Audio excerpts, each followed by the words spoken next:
Hello everyone, wishing you very warm welcome. कैसे हैं अभी आप सब लोग?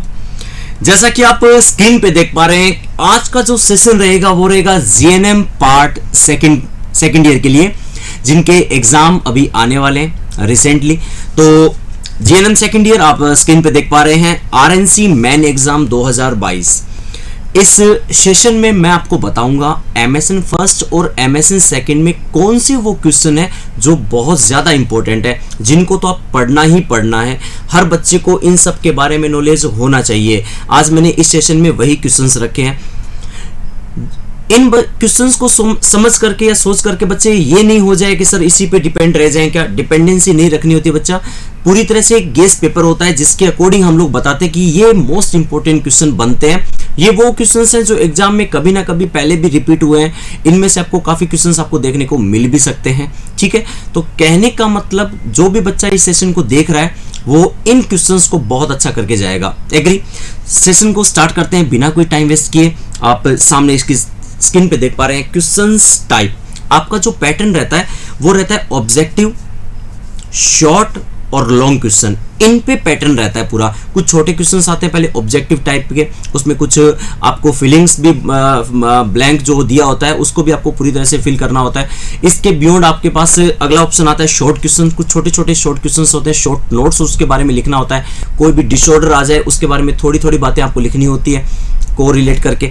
और लॉन्ग क्वेश्चंस तो आपके आते ही हैं। तो डेफिनेटली कुछ अच्छे क्वेश्चंस मैंने आपके सामने रखे हैं, तो आप देख सकते हैं।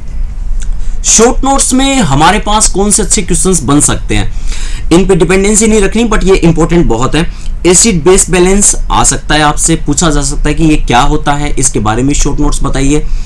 एड्स पहले भी क्वेश्चंस आए हुए हैं, अब भी आने की संभावना बनी हुई है। एड्स पे हर चीज आपको पता होना चाहिए। जरूरी नहीं है कि शॉर्ट में पूछा जाए, हो सकता है कि लॉन्ग क्वेश्चन में भी एड्स या एचआईवी का आपको डिटेल में पूछा जाए, तो आप पूरा पढ़ के जाएंगे। एनीमिया क्या होता है, एनीमिया के बारे में डिटेल्स, और एनीमिया के टाइप्स क्या होते हैं वो भी आपको अच्छे से पता हो। Parkinson disease, BPH, benign prostatic hyperplasia. BPH आपने पढ़ा होगा, प्रोस्टेट ग्लैंड के रिगार्डिंग जो एजिंग फैक्टर के कारण जो एक बीपीएच बनता है, वो आप डेफिनेटली बहुत अच्छा करके जाएंगे। डायलिसिस पे क्वेश्चंस आपको पूछा जा सकता है, डायलिसिस का मेथड आपसे पूछा जा सकता है, डायलिसिस के लिए हम क्या क्या यूज करते हैं वो आपसे पूछा जा सकता है। तो बेसिक तौर पे डायलिसिस का केयर आपको पूरा डिटेल में पता होना चाहिए। ठीक है। शॉक के टाइप्स क्वेश्चन पहले भी पूछा गया है, अब भी आने की संभावना है। लंग्स या लीवर एब्सेस, ये आपको पता हो। पेन और इट्स मैनेजमेंट, पेन और पेन के टाइप क्या होते हैं, पेन का मैनेजमेंट क्या होता है, बड़ा क्वेश्चन बन सकता है। माइस्थीनिया ग्रेविस, आप न्यूरोलॉजिकल डिसऑर्डर पढ़ते हैं तो उसमें माइस्थीनिया ग्रेविस आप पढ़ते हैं, तो आपको इनके अंदर आप एक शॉर्ट नोट्स फॉर्म तैयार कर लें। इसके बियॉन्ड इन पे बड़ा क्वेश्चन भी बन सकता है, कोई रूल नहीं है, कोई ऐसा कोई हार्ड एंड फास्ट नहीं बताया कि यही आएगा शॉर्ट नोट्स में, नहीं। इन पे लॉन्ग क्वेश्चन बन सकता है, बट आपको इन डिसऑर्डर के बारे में जानकारी तो कम से कम होनी चाहिए ना। कोई भी क्वेश्चन को खाली नहीं छोड़ के आना। मैं अक्सर अपने बच्चों से ये कहता हूँ कि आप उस डिजीज के रिगार्डिंग कुछ ना कुछ लिख के जरूर आएंगे। आप अगर खाली छोड़ के आएंगे तो कम से कम टीचर आपको नंबर नहीं देगा, मार्क्स नहीं देगा। इनके बारे में आपको हल्का फुल्का नॉलेज तो होना ही चाहिए। ठीक है, ये शॉर्ट नोट्स हैं। मैं फिर से रिपीट करता हूं मेरी बात, एमएसएन फर्स्ट और एमएसएन सेकंड मैंने दोनों को मिला करके एक पैटर्न रखा है इस पूरे सेशन में। नेक्स्ट जल्दी 1 या 2 दिन में आपके सामने एक सेशन आएगा जिसमें मैं सिर्फ एमएसएन फर्स्ट को डिफरेंशिएट करके अलग करके क्वेश्चन पेपर बनाऊंगा, उसके बाद एमएसएन सेकंड का। ठीक है, चलिए नेक्स्ट वन। एक है लॉन्ग क्वेश्चंस। लॉन्ग क्वेश्चंस क्या क्या हो सकते हैं? रीनल फेल्योर आपसे पूछा जा सकता है, सीओपीडी आ सकता है, क्रॉनिक ऑब्स्ट्रक्टिव पल्मोनरी डिजीज आपसे पूछी जा सकती है, एमआई मायोकार्डियल इन्फाक्शन। अगर आप कार्डियोवैस्कुलर डिजीज पढ़ते हैं, सीवीएस के डिसऑर्डर पढ़ते हैं, उसमें आता है मायोकार्डियल इन्फाक्शन या फिर एंजाइना पेक्टोरिस पे भी क्वेश्चन पूछा जा सकता है। आप डिटेल में पढ़ लेंगे दोनों डिसऑर्डर, जैसे कि मैंने लिखा है यहाँ पे बच्चा, एंजाइना पेक्टोरिस। ये दोनों जब पढ़ लेंगे तो दोनों में कोई ज़्यादा फर्क नहीं आएगा, आप डिटेल में पढ़ेंगे तो समझ आएगी बात। न्यूमोनिया बहुत ज़्यादा इंपॉर्टेंट है इस बार के लिए, न्यूमोनिया खाली नहीं छोड़ के आएंगे आप लोग। पेप्टिक अल्सर, गैस्ट्रो से रिगार्डिंग ये डिजीज कंडीशन है, आप पढ़ लेंगे कि सर गैस्ट्रो के अंदर कैसे हम गैस्ट्रिक डिसऑर्डर पढ़ रहे हैं, उसमें पेप्टिक अल्सर आता है, डोडिनल अल्सर आता है। पेप्टिक अल्सर को अच्छा सा पढ़ के जाना है आपको। ब्रेस्ट कैंसर, ऑस्टियोआर्थराइटिस, आप हड्डियों वाले पोर्शन के अंदर पढ़ते हैं, मस्कुलोस्केलेटल डिसऑर्डर में ऑस्टियोआर्थराइटिस, ऑस्टियोमाइलाइटिस, ऑस्टियोपोरोसिस, इन तीनों के अंदर शॉर्ट नोट्स पूछा जा सकता है, बट फिर भी आप ऑस्टियोआर्थराइटिस को बहुत अच्छा करेंगे। ओटाइटिस मीडिया, ओटाइटिस मीडिया आप लोग सेंसरी ऑर्गन के डिसऑर्डर में पढ़ते हैं, ईयर के अंदर ओटाइटिस मीडिया पढ़ेंगे आप। और एक कैटेरैक्ट, आप आई के रिगार्डिंग एक डिसऑर्डर है कैटेरैक्ट, ग्लोकोमा, ये पूछे जा सकते हैं, बट कैटेरैक्ट ज्यादा इंपॉर्टेंट है तो मैंने लिखा है, ग्लोकोमा मैंने नहीं लिखा है इसमें। मेनिंजाइटिस बहुत ज्यादा इंपॉर्टेंट है, न्यूरोलॉजिकल डिसऑर्डर माना जाता है मेनिंजाइटिस, तो आप डिटेल में पढ़ लेंगे। ये मैंने आपके सामने कुछ लॉन्ग क्वेश्चंस रखे हैं बच्चे, तो आपको पूरा नॉलेज इनके बारे में होना चाहिए, ठीक है। इसके बियॉन्ड कुछ ऐसी बातें हैं जो हर एक जीएनएम के कैंडिडेट को पता होनी चाहिए, चाहे वो बीएससी नर्सिंग का है चाहे वो जीएनएम का है।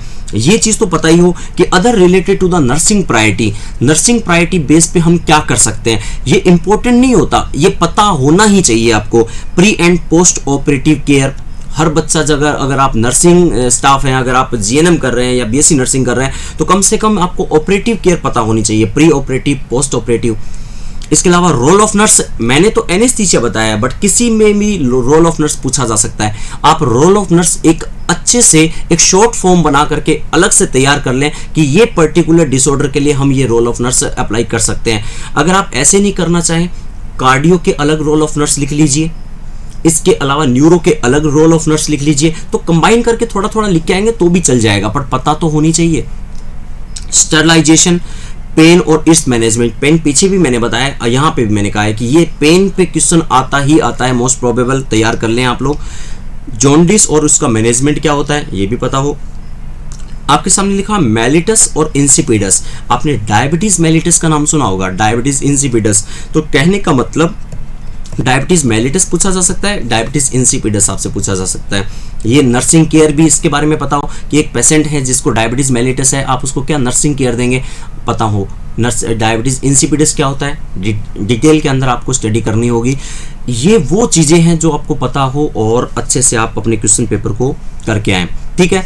कोई भी क्वेश्चन खाली नहीं छोड़ना, किसी भी क्वेश्चन को पे ब्लैंक नहीं करना। एक क्वेश्चन जो मुझे याद आ रहा है, आप बच्चा याद करके जाएंगे, ग्लोमेरुलोनेफ्राइटिस, ग्लोमेरुलोनेफ्राइटिस पे क्वेश्चन बन सकता है, तो आप पढ़ के जाएं, ठीक है। तो ये था आज का सेशन जिसमें मैंने आपको बहुत सारी बातें बताई है। एमएसएन फर्स्ट और एमएसएन सेकंड दोनों के कंबाइंड मोस्ट इंपॉर्टेंट क्वेश्चंस हैं। आप इनको कर लेते हैं तो आपका कॉन्फिडेंट लेवल हाई हो जाएगा, no doubt, agree. Next session में मिलता हूं मैं आपसे एमएसएन फर्स्ट के रिगार्डिंग, सारे अलग करके क्वेश्चन बताऊंगा कि एमएसएन फर्स्ट में आपको क्या क्या पढ़ के जाना है, ठीक है। तो बने रहिए, जुड़े रहिए चैनल के साथ, ज्यादा से ज्यादा जीएनएम के बच्चों तक शेयर करना नहीं भूलेंगे। Take care to all.